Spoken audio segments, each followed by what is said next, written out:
तुम्हारा मालिक बहुत रहमदिल है। कहीं तुम्हारा तो नहीं? कहाँ से मिला तुम्हें? जिस दिन गिरा था तब से मेरे पास है। लेकिन मुझे पहले क्यों नहीं दिया? आज के ही दिन का मुंतसिर था। ये तुम दोनों आंखों ही आंखों में इशारे क्या कर रही हो? भाई मैं अली के पास जाना चाहती हूँ।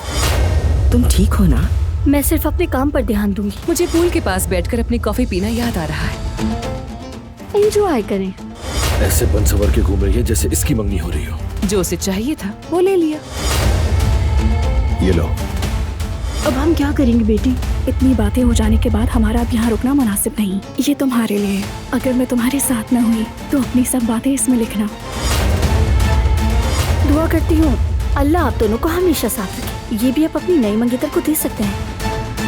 अगर तुम्हें मेरे जैसा कोई और बेवकूफ मिले तो उसे दे देना। ये वो कहानियाँ अधूरी जो न हो सकेगी पूरी, उन्हें मैं भी क्यों सुनाऊं, उन्हें तुम भी क्यों